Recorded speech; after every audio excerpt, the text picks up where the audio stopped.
Lesson 48, Faster Code. When you run an Excel macro, one of the things that takes the longest is for Excel to continually have to redraw the screen after every line of the macro. Particularly if you're selecting cells, which you shouldn't be selecting cells that often, but if you're selecting cells, Excel has to redraw the screen, and it just takes forever for Excel to redraw it. If you turn off the screen updating, you in many times can shave seconds, maybe sometimes 30-40% off the processing time of your macro. Let's get started.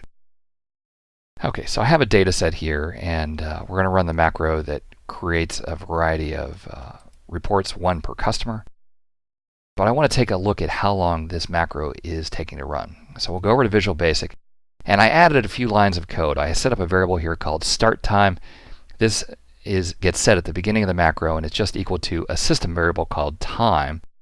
And at the end of the macro, I create another variable called end time and set that equal to end time. And then I want to see the difference between the two. So I want to debug.print. This is a command that will print the results to the immediate pane.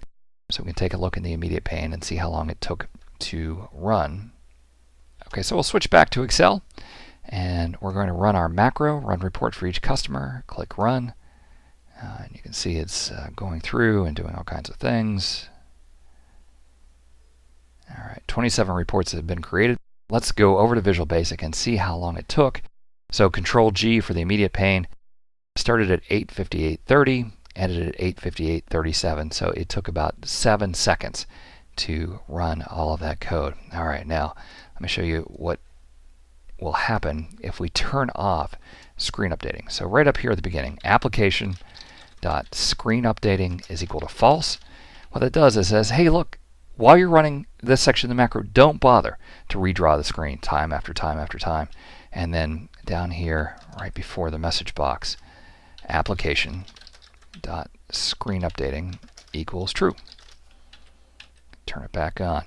Now, some arguments, some controversy over application.screenUpdating equals true. People say, hey, look, when the macro ends, it turns it back to true anyway. You don't need to put that at the end. Okay, well, a couple of things. One, I will sometimes turn it back on to true just so that way the person can see some progress on the screen. And I've seen very rare instances where the Excel application was called by a DOS process where it did not turn the screen updating back to true, and the person was basically left with an Excel window where nothing was updating, and they had to reboot. So I do make a good habit of always putting application.screenUpdating equals true at the end. All right, so remember we had 7 seconds here. Let's see how it changes when we go back and run this again with screen updating is equal to false. So we're here on our data sheet, macros, click run. And let's go take a look in Visual Basic. So the first time it started at 30 seconds, ended at 37 seconds, so between 7 and 8 seconds.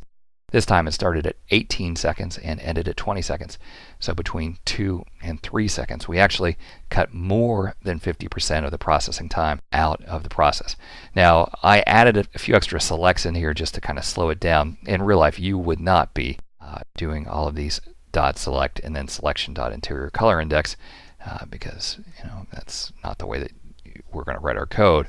So it would have been faster to begin with had I not been doing all those selections. However, you can still see it was a sizable increase. When you get up to the point where you have thousands of lines of code running and it's taking maybe 4 or 5 minutes to create this report, turning off the screen updating and then turning it back on, if that saves you 2 minutes of processing time, that's a huge savings, particularly if someone's just sitting there waiting for the report to run. Oh, I know, they're going down to get coffee, but if the coffee pot's not 5 minutes away, it's only 3 minutes away, then having that macro run faster, of course, is a huge benefit to everyone. So application.screenUpdating, use it all the time. A great way to speed up your macros. Well, I hope you found this lesson helpful, and thanks for watching.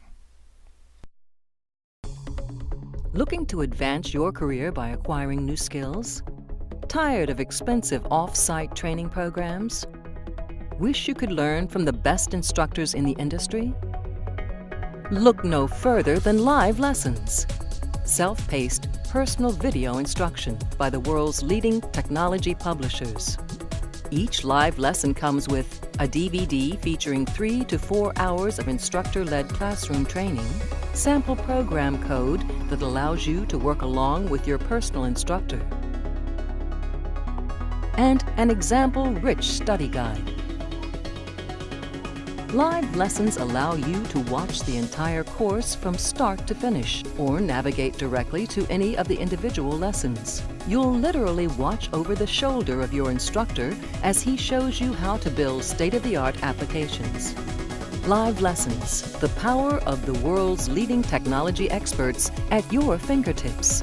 To learn more, visit mylivelessons.com today.